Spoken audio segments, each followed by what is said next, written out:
Hello friends, स्वागत है आपका अंत्योदय क्लासेस पर। आज मैंने हिस्ट्री का इम्पोर्टेंट चैप्टर चूज किया है, सिंधु घाटी सभ्यता, जिसे हड़प्पा सभ्यता भी कहा जाता है। पहले हम जानेंगे कि क्वेश्चंस का पैटर्न क्या रहता है। तो क्वेश्चन अगर हम देखा गया है कि या फिर फैक्ट बेस्ड क्वेश्चन पूछा जाता है या फिर कॉन्सेप्ट बेस्ड, तो इसमें इवन मैच द फॉलोइंग पूछा जाता है, साइट्स को मैच करना पूछा जाता है, यूनिक फीचर्स क्या है हड़प्पन सिविलाइजेशन के, ट्रेड रिलेशन क्या रहा है उनका, क्या नेटवर्क ऑफ एक्सचेंज रहा है उनका, असर्शन एंड रीजन भी पूछा गया है।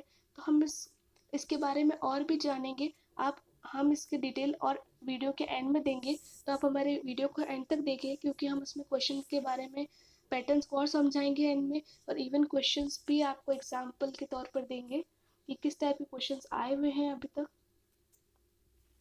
तो हमारी वीडियो को शुरू करते हैं। आज हम वीडियो में जानेंगे कि जितनी सभ्यता हमारी विकसित थी, इतने पूरे विश्व में कोई सभ्यता विकसित नहीं थी। तो आइए शुरू करते हैं जानना हड़प्पा सभ्यता के बारे में कि क्यों इसे हड़प्पा कहा गया है। तो हम इवन इस वीडियो में देखेंगे कि इसका जोग्राफिकल एक्सटेंट देखेंगे, इसकी डिस्कवरी किसने की है, इसका नोमेनक्लेचर ऐसा क्यों है, इसकी रिलीजियस लाइफ के बारे में जानेंगे, town planning, economic life, language and script, social life, political life, इसका डिक्लाइन क्यों हुआ, ये सारी डिटेल हम आगे वीडियो में देखेंगे। तो आप इस नोट्स की स्क्रीनशॉट ले सकते हैं ताकि आप इसे बाद में पढ़ सकें। तो मैं इसकी आपको समराइज करूँगी, आप इसको देखें। तो सबसे पहले इवेंट चालू होता है 1826 में। एक मैन था, उसका नाम था चार्ल्स मैसॉन। उनका ध्यान हड़प्पा पर गया कि हड़प्पा के आसपास ब्रिक्स या ईंटें मिली है और गांव के लोग उस ईंटों से अपना घर बना रहे थे। लोग क्या करते, वहां पर जाते और उसकी खुदाई करते और ईंटों को घर में बनाने में काम में ले लेते। बट उस वक्त इस बात पर ध्यान नहीं दिया गया। चार्ल्स मैसॉन ने इस बात को बिल्कुल अनदेखा कर दिया। फिर बाद में जब 1853 और 56 में कनिंगम जब सुपरवाइज कर रहे थे हड़प्पा के बारे में, हड़प्पा को, तो 1856 में जब रेलवे ट्रैक बनाने का काम चल रहा था, इसके बीच में कराची से लाहौर के बीच में रेलवे ट्रैक डल रही थी। तो वहां पर काम को सुपरवाइज कर रहे थे कनिंगम। उनका भी ध्यान उस ब्रिक्स पर गया, पर उन्होंने इस बात को अनदेखा कर दिया। तो दूसरी बार फिर से इस बात को अनदेखा कर दिया गया।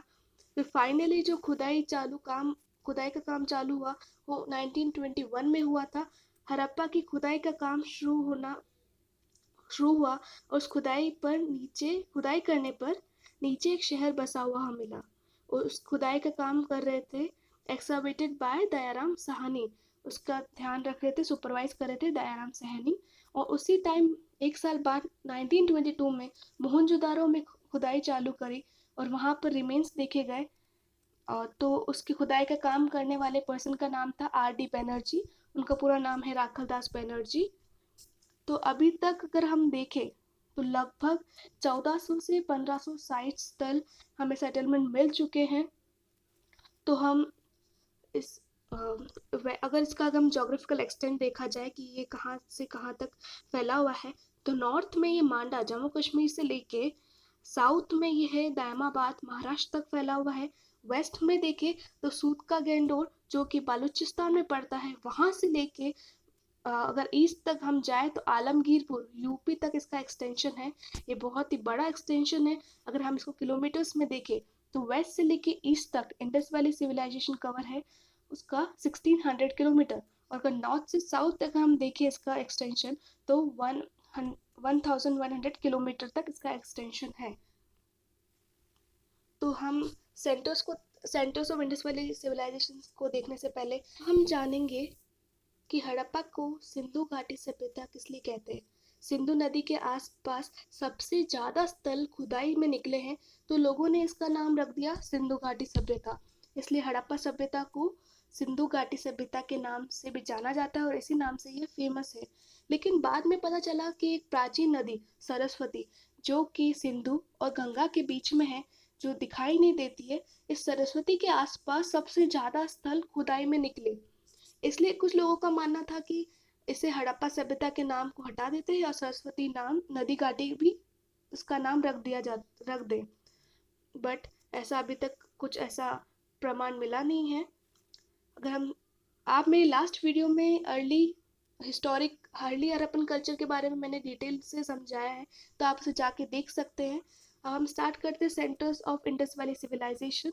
मैंने सारे साइट्स के नाम लिखे, उनका एक्सकवेशन कब हुआ, किसने उसकी खुदाई करी, कि कौन सी रिवर के आसपास मिली है और उसमें कौन सी फाइंडिंग्स हमें मिलती है। तो ये फैक्चुअल चीज़ है, आपको उसको याद करना है। तो आप इसे स्क्रीनशॉट ले लें ताकि उसे आप बाद में पढ़ सकें। जैसे फर्स्ट मैं आपको समझा देती हूँ। फर्स्ट साइट थी हड़प्पा, उसका ईयर ऑफ एक्सकवेशन था फर्स्ट 1921 में दयाराम साहनी ने किया। अगेन देन 1926 में फिर से हुआ, फिर 1946, 1856। तो आपको याद रखना है उसका एक्सकावेटर कौन था। और हमें हड़प्पा साइट कौन सी रिवर पे मिली है ये भी इम्पोर्टेंट है, तो रावी नदी पे मिली है। हमें आर्कियोलॉजिकल फाइंडिंग्स हड़प्पा से क्या मिली है, मेजर मेजर हमने लिखी है यहाँ पर। 6 ग्रेनरीज मिली है रो में, ग्रिड प्लान सिटी देखी है, कॉफिन बरियल, ऐसे बहुत सारे पॉइंट्स है जो आपको याद रखने हैं। और भी पॉइंट्स है जो आपको देखने होंगे, हम और आगे वीडियो में समझाएंगे। तो हम इम्पोर्टेंट साइट्स के नाम देख लेते हैं।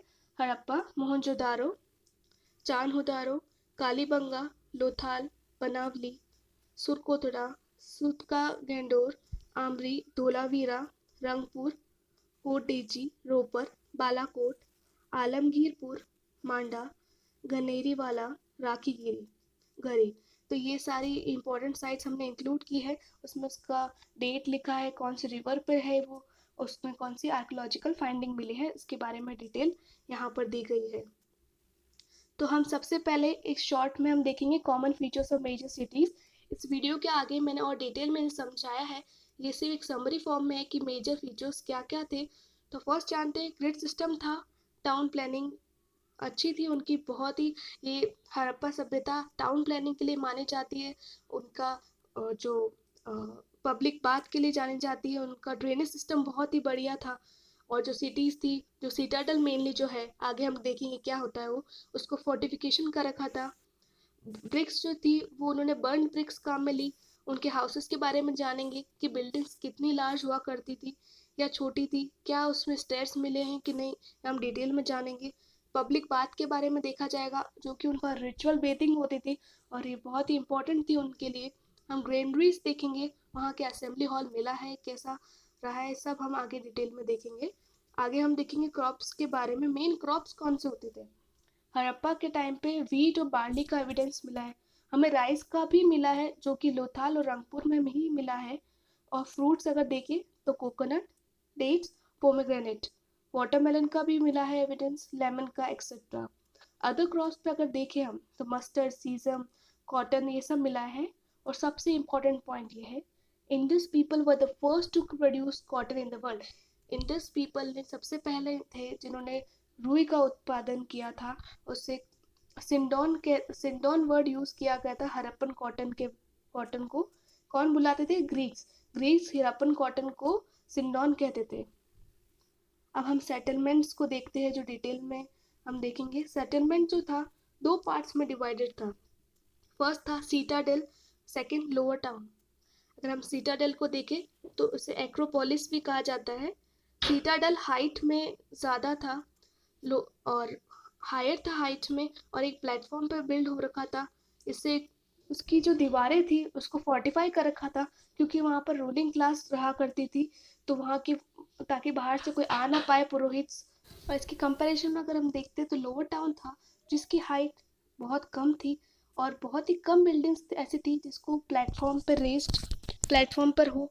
उसको फोर्टिफिकेशन जो है बहुत ही कम देखा जाता है, ना के बराबर उनका फोर्टिफिकेशन था। और एरिया जो था लार्जर था, मतलब हाइट में वो कम थे पर लार्ज एरिया था, क्योंकि वहाँ पर कॉमन पीपल रहते थे। और सीटाडेल में क्या हुआ करता था कि वो एरिया जो था वो बहुत छोटा था, बट उनकी हाइट बहुत होती थी, क्योंकि वहाँ पर रूलिंग क्लास रहती थी और उनकी सिटीज़ को फोर्टिफाई किया जाता था। तो नेक्स्ट हम देखेंगे एनिमल्स के बारे में। एनिमल्स वो दो टाइप के थे, वहाँ पर डोमेस्टिक भी मिलते हैं और वाइल्ड एनिमल्स भी मिलते हैं। तो मेन एनिमल्स देख लेते हैं। Sheep, buffalo, dog, cat, pig, bull मिलेगी, कैमल मिला, एलिफेंट, टाइगर, राइनोसॉर्स। ये फैक्चुअल है, आपको याद रखना पड़ेगा। ये क्वेश्चंस बनते हैं कौन कौन से एनिमल्स आपको वहाँ से मिले, मैच द फॉलोइंग करने को आ सकता है। They were not acquainted with lion, उनका कोई ट्रेस नहीं मिला है वहाँ पर। हॉर्स का मिला है पर बहुत ही रेयरली डिस्कवर हुआ है। और सुरकोतड़ा जो कच्छ गुजरात में ओनली साइट है जहाँ पर हॉर्स के रिमेन्स मिले हैं। कैमल बोन्स का हमें कहाँ मिलते हैं, कालीबंगान में। और ऐसे ही हमें फ्रॉम अम्बरी हमें से मिलेगा राइनोसॉर्स के इंस्टेंस मिले हैं हमें। एलिफेंट का हमें सौराष्ट्र से मिले हैं। ब्रिक्स की साइज देखें जो कि बर्न ब्रिक्स थी, और जो ब्रिक्स थे वो यूनिफॉर्म साइज में हुआ करते थे। अगर जो रोड्स की बात करें तो रोड्स जो थे 90 डिग्री पे कट करते थे, ग्रिड पैटर्न कहा जाता है, जहाँ पर रोड्स 90 डिग्री पे क्रॉस होते थे। और यहाँ का ड्रेनेज सिस्टम बहुत ही अच्छा था, और रोड्स के दोनों तरफ ड्रेन्स होते थे। ड्रेनेज सिस्टम की बात करें तो ड्रेन्स होते थे रोड के दोनों तरफ। The house drain emptied into the road drains, house के अंदर से जो भी पानी आता था वो नाल जो वहाँ पर ड्रेन होता था वो रोड्स के ड्रेन में चला जाता था, कनेक्टेड था। बाथरूम पेव्ड हुआ करते थे और ड्रेन्स एम्प्टीड हो जाते थे आउटसाइड के ड्रेन में जाके। डोमेस्टिक आर्किटेक्चर का देखें अगर, तो हाउसेस जो थे वो ब्रिक्स, वो जो फायर बिग ब्रिक्स से बना हुआ था। डबल स्टेयर मतलब वहाँ पर 2 मंजिल भी मकान देखे गए हैं। रूम्स अराउंड सिंगल कोर्टयार्ड, एक कोर्टयार्ड के चारों तरफ रूम्स मिले हैं। हमें कोई भी विंडोज में देखने को नहीं मिलती है। इससे पता चलता है कि प्राइवेसी उनके लिए बहुत इंपॉर्टेंट थी। हर घर में वेल देखा गया, कुआं देखा गया है। अगर सीटाडल स्ट्रक्चर की बात करें तो वहाँ हमें ग्रेट बाथ का इंफॉर्मेशन मिलता है, जो कि 30 feet into 23 feet into 8 feet मिलता है। और नॉर्थ और साउथ में ग्रेट बाथ के 2 फ्लाइट स्टेप्स मिले हैं। और सप्लाई, वाटर की सप्लाई के लिए वहाँ पर वेल भी था।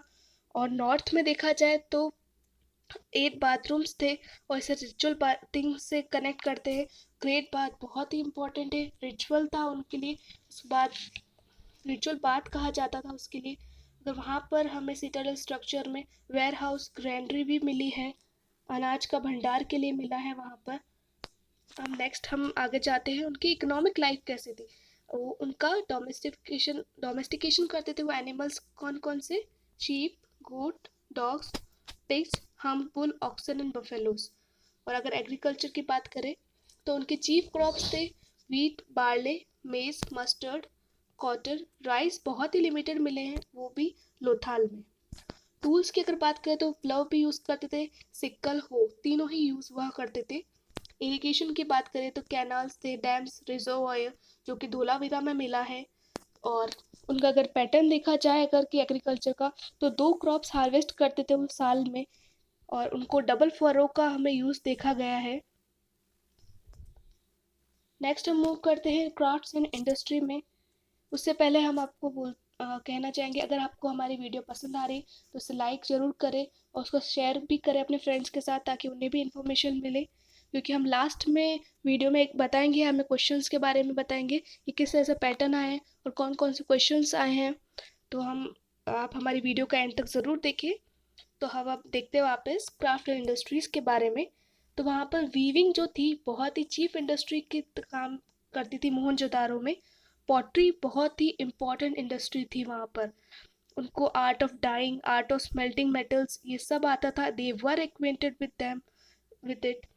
बालाकोट और चांदहुदारो वर द, उनका फेमस थे शेल वर्क और बैंगल मेकिंग के लिए। और बीड्स के लिए फेमस थे। और bronze smith produced images, utensils, tools and weapons. Brick laying बहुत ही इंपॉर्टेंट क्राफ्ट वर्क था, जो ब्रिक्स उनका बहुत यूज़ हुआ करता था। बोट मेकिंग देखी गई है, सील बनाई जाती थी जो कि, और टेराकोटा के बारे में देखा है, सील जो थी स्टीटाइट से बनती थी। और हड़प्पन एक्सपर्ट थे बीड बनाने में, और गोल्डस्मिथ भी वहाँ पर देखा जाता है कि वहाँ पर थे।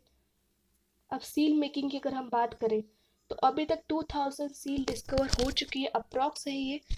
और अलग अलग शेप्स में मिली है, कोई रेक्टेंगुलर सील है तो कोई स्क्वायर, तो कोई circular. The seals have inscriptions of top, और सेंटर में भी है एनिमल मोटिव मिलते हैं। एग्जाम्पल है बुल, राइनो, टाइगर का मिला है। और इस सील का काम क्या होता था, ये कमर्शियल पर्पस में यूज़ होती थी। वो जो ट्रेड करते थे उस टाइम उनको यूज़ में आती थी ये सील्स। तो नेक्स्ट हम देखेंगे उनके ट्रेड के बारे में। तो ये जो हड़प्पा सभ्यता थी उस वक्त फॉरेन में ट्रेड कर रही थी। मेजरली उनका ट्रेड हुआ करता था मेसोपोटामिया के साथ में, सुमेरिया के साथ में, बहरीन के साथ में। और भी इसके बारे में है। तो हम देखेंगे मेजर इंपोर्ट्स कौन कौन से होते थे। Gold, silver, copper, tin, lead, और ये सब हम देखेंगे उनका सोर्स कहाँ कहाँ पर था, ये आप देखेंगे, ये फैक्चुअल है, आप इसे याद करें। तो नेक्स्ट हम देखेंगे कि एंटरटेनमेंट के लिए वो क्या क्या करते थे, उनकी हॉबीज़ क्या थी, क्या गेम्स थे उनके। तो दे प्रेफर्ड इंडोर हॉबीज़ और टू आउटडोर अम्यूजमेंट, दोनों हुआ करते थे। डांस एंड म्यूजिक उनका पॉपुलर अम्यूजमेंट था। वो डाइस खेला करते थे, चेस, फिशिंग, हंटिंग, स्विमिंग, ये सारे सोर्स थे उनके एंटरटेनमेंट के लिए। गैम्बलिंग वॉज ऑल्सो इन वोग, और कुछ ओकेशंस में उन्होंने एनिमल्स और बर्ड्स को फाइट करवाते थे एंटरटेनमेंट के लिए। मार्बल डॉल्स, एनिमल टॉयज देखे गए हैं। Mohenjodaro were well supplied with play things. और इस, अगर आपको बता दें कि इस पे क्वेश्चन भी बना है, अगर आप चाहते हैं कि हम एंटरटेनमेंट या गेम्स के ऊपर हड़प्पा सभ्यता के बारे में और बनाए, तो हमें कमेंट बॉक्स में लिखे, हम इसके बारे में और डिटेल में आपको समझाएंगे कौन से गेम्स खेले जाते थे, क्योंकि इससे क्वेश्चन बना है। तो नेक्स्ट हम जाएंगे रिलीजियस लाइफ में। तो सबसे पहले हम देखेंगे उसका सोर्स हमें कहाँ से मिलता है रिलीजियस लाइफ के बारे में। तो हम देखेंगे सील से हमें पता लगता है, फिगरीन स्मॉल स्टैचूज हुआ करते थे, उससे हमें पता लगता है कि उनकी रिलीजियस लाइफ क्या थी। फर्स्ट हमें मदर गॉडेस का हमें मिला है, जो टेराकोटा फिगरीन थी। हैवी ज्वेलरी उन्होंने था, और उनके सिर पे बहुत बड़ा हेड्रेस हुआ करता था। ये इमेज में हमें दिखाया गया है मदर गॉडेस को। स्टोन स्टैचू मिला है, द प्रीस्ट किंग जिसे बोलते हैं। हमें ग्रेट बाथ से उनके रिचुअल्स के बारे में पता लगता है। फायर ऑल्टार्स हुआ करते थे, जो कि कालीबंगान में है। सील्स में हमें रिचुअल सीन दिखाए गए हैं उनके बारे में। प्लांट मोटिव में ट्री वर्शिप दिखाया गया है कि किस तरह से उन्होंने ट्री को वर्शिप करते थे। एनिमल मोटिव्स में हमें पता लगता है। और हमें वहाँ पर एक पशुपति सील मिली है, जिसे लॉर्ड ऑफ बीस्ट कहा जाता है। उस सील पर एक इंसान है जो कि पोस्चर में बैठा है, योगिक पोस्चर में बैठा है, surrounded by animals from all the sides. Three horn headrest है उनका, और इसको कहते हैं older version of present day Shiva, ऐसा कहा जाता है। हमें कोन्स मिले हैं जो कि 2 इंचेस से लेके 4 फीट तक थे। May be this symbol of pro generation बताया गया है। अब हम वीडियो के एंड पर पहुंचने वाले हैं। अब हम उनके देखेंगे कि उनकी बरियल प्रैक्टिसेस क्या थी। वहाँ देखा गया कि 3 टाइप्स की बरियल टाइप्स होते थे। First, complete burial, fractional burials, past cremation burials. और इनके जब उनको बरी किया जाता था, तो बहुत सारे सामानों का भी देखा गया है कि उनके साथ में बहुत सारे सामान रख दिए जाते थे। उनका ये हुआ करता था। 3 फॉर्म्स ऑफ बरियल्स थे। तो फर्स्ट में कंप्लीटली उन्हें बरियल कर दिया जाता था। फ्रैक्शन में only collection of bones are buried after the exposure of the body of wild beast and birds. And part cremation burial हुआ करता था। नेक्स्ट हम देखेंगे बरियल्स के साथ में जो हम बोले थे ऑब्जेक्ट वो जो डालते थे वो डेली यूज के होते थे, found along with the body. This shows the faith in life after death.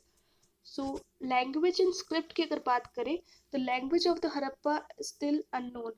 अभी तक उसको डेसिफर नहीं कर पाए कि उन्होंने क्या स्क्रिप्ट लिखी है, अभी तक रीड नहीं कर पाए। और हम देखा जाए तो ये पिक्टोरियल है, where each sign represent a particular idea. 375 से 400 साइंस अभी तक डिस्कवर हुए हैं, जो हम उसको रीड कर सकते हैं फ्रॉम राइट टू लेफ्ट, जो कि अगर आज हम उर्दू में देखा जाता है। इस पॉइंट्स को इसके साथ आप कनेक्ट कर सकते हैं कि जो आज मॉडर्न डे में जो उर्दू यूज होती है, जो लिखते हैं राइट से लेफ्ट, वैसी स्क्रिप्ट हमें वहाँ मिली है। All the inscription discovered till now are short, with an average of a half a dozen letters. The longest अभी तक मिला है 17। आपको पता लगाना है ऐसा कौन सा इंस्क्रिप्शन कहाँ पर है जहाँ पर 17 तक उनको लेटर्स मिले हैं। अगर हम लास्ट देखते हैं कि उनका डाउनफॉल या डिक्लाइन के बारे में आज तक हमें क्या इन्फॉर्मेशन है, तो बाय 1800 BC हम देखते हैं कि मैच्योर फेज एंड हो जाता है।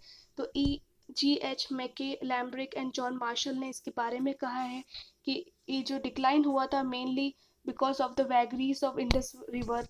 और बहुत सारे जोग्राफिकल कॉज भी है, जैसे क्या अभी तक ऐसा कुछ फिक्स नहीं है कि किस वजह से इसका डिक्लाइन हुआ, लेकिन बहुत सारे जोग्राफिकल कॉजेस माने जाते हैं कि शायद डिफॉरेस्टेशन हो गया हो, या कोई क्लाइमेट चेंज हुआ, रेनी टू ड्राई स्पेल, क्या एक्सेसिव फ्लड आ गया हो, इवन बात हो सकता है कि शिफ्टिंग और ड्राइंग ऑफ रिवर्स की वजह से ये सभ्यता खत्म हुई हो, या लैंडस्केप का ओवर यूज हुआ हो, या नेक्स्ट हम ये देख सकते हैं कि हो सकता है कि इन्वेजन, कोई आर्यंस या वैदिक पीपल आए हो, उनकी वजह से ये सभ्यता खत्म हुई हो। तो हमें अभी तक कोई फिक्स नहीं है कि किस वजह से हुए, पर लेकिन ये रीजंस माने जाते हैं कि हो सकता है फ्लड्स वगैरह आए हो और ये सभ्यता खत्म हो गई हो। तो जैसे हमने आपको कहा था कि वीडियो के एंड में हम आपको क्वेश्चंस के एग्जांपल्स बताएंगे कि किस टाइप के क्वेश्चंस आए हैं। तो हड़प्पन स्क्रिप्ट पे क्वेश्चन पूछे जा सकते हैं, आप नोट डाउन कर ले। अल्फ़ाबेट्स, शॉर्ट इंस्क्रिप्शन के बारे में, साइट्स और ट्रेड रिलेशन क्या रहा है ऑब्जेक्ट्स के बारे में उनके, who proposed that Harappan culture had developed in the Indus region itself and was not intrusive from western region। इस टाइप के क्वेश्चन पूछे जा सकते हैं। और कौन सी साइट, आपको बहुत सारी साइट मेंशन कर देंगे, आपको इसमें चूज़ करने की कौन सी साइट इसमें नहीं है, हड़प्पा सभ्यता की कौन सी नहीं है। आर्कियोलॉजिकल साइट्स के बारे में आपको जानेंगे, क्वेश्चन पूछे जा सकते हैं। कौन सी हड़प्पन साइट है जो बलूचिस्तान में है, कितनी साइट्स बलूचिस्तान में मिली है हमें, ये हमें नॉलेज होना चाहिए।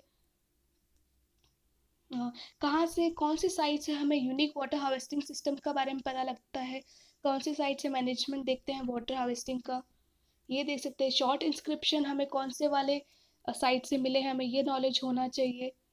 और भी क्वेश्चंस है जैसे कि largest number of Harappan sites हमें कौन सी रिवर के बैंक पे मिलती है, ये पता होना चाहिए। कॉटन क्लॉथ जो यूनिक फीचर था हड़प्पन सिविलाइजेशन का, हम देखते हैं। तो क्या ऐसा कोई और भी ऐसे कंटेम्प्रेरी सिविलाइजेशन है जो वहाँ पर ऐसा कुछ था कॉटन के बारे में, ये मालूम होना चाहिए। तो ऐसे डिफरेंस है गेम्स आपको मालूम होने चाहिए इंडस वैली सिविलाइजेशन के। सोती कल्चर जो हमने लास्ट वीडियो में एक्सप्लेन किया है, सोती कल्चर के बारे में आप उसके बारे में देख सकते हैं। तो ऐसे बहुत सारे क्वेश्चंस हैं जो आपके आ सकते हैं, आपको असर्शन एंड रीजन फॉर्म में पूछे जा सकते हैं। स्टेटमेंट कौन सा ट्रू है कौन सा फॉल्स है इस फॉर्म में पूछे जा सकते हैं। अगर आप चाहते हैं कि हम इसे और डिटेल में समझाएं तो आप हमें कमेंट बॉक्स में बताइए कि आपको जानना है कि कौन से क्वेश्चंस आए हैं, तो हम उसका एक वीडियो बनाएंगे जिसमें हम इम्पोर्टेंट क्वेश्चंस को डालेंगे। तो हमारी वीडियो को लाइक ज़रूर करें और शेयर करें अपने फ्रेंड्स के साथ में।